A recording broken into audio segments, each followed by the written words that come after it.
परमपिता परमात्मा ने मनुष्य को सुंदर शरीर प्रदान किया है। शरीर की रक्षा करना मनुष्य का धर्म है। इस अनमोल शरीर का क्या उपयोग अगर उसमें ज्ञान की कमी हो। मनुष्य योनि सर्वश्रेष्ठ योनि है, क्योंकि इसी में आत्मा परमात्मा तथा प्रकृति का यथार्थ ज्ञान प्राप्त कर सकने की क्षमता होती है। सच्चा ज्ञान मिलता है वेदों से, जो ईश्वर की अमृतवाणी है। ज्ञान, कर्म, उपासना तथा विज्ञान एक दूसरे के पूरक हैं।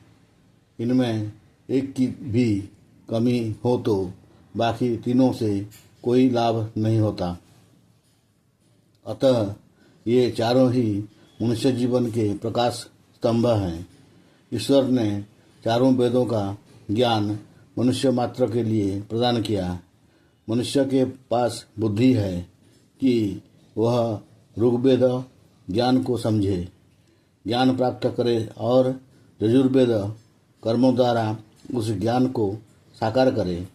ज्ञान और कर्म से मनुष्य में कहीं अभिमान न उत्पन्न हो जाए, इसलिए उस प्रभु ने उसे सामवेद संतुलित किया है, सांत्वना दी है, उपासना दी है। ज्ञान कर्म से उन्नति होती है और ईश्वरोपासना से सुख शांति प्राप्त होती है।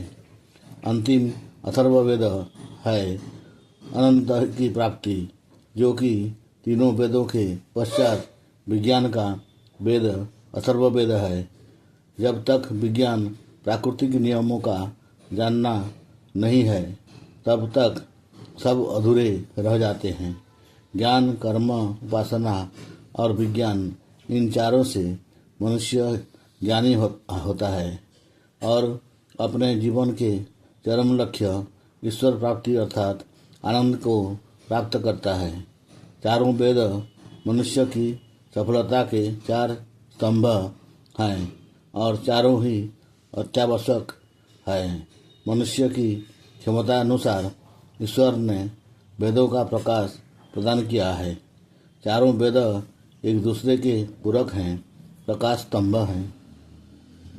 ऋग्वेद में विज्ञान प्रधान मंत्र है, यजुर्वेद में कर्म प्रधान मंत्र हैं, सामवेद में उपासना के मंत्र हैं तथा अथर्ववेद में ज्ञान विज्ञान के मूल मंत्र हैं तथा शरीर को स्वस्थ रखने के लिए औषधियों का भी वर्णन है।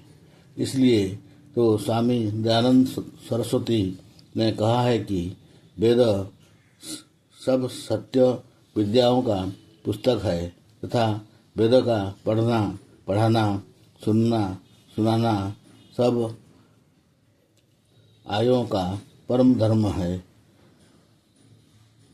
क्योंकि वेद ही सत्य विद्याओं के मूल स्रोत हैं, जो स्वयं परमपिता परमात्मा अपनी संतान जीवात्माओं के उपकार हेतु सृष्टि के आदिकाल में हमेशा की भांति प्रदान करते हैं, ताकि कोई भी जीवात्मा ज्ञान विज्ञान से वंचित न रहे और अपनी उन्नति कर अपने लक्ष्य को प्राप्त कर सके। ईश्वर सर्वज्ञ है, अतः अल्पज्ञ जीवात्माओं का परम सखा है, मार्गदर्शक है। इसलिए चारों वेदों का प्रकाश बिना किसी स्वार्थ के मनुष्य मात्र के लिए प्रदान करता है।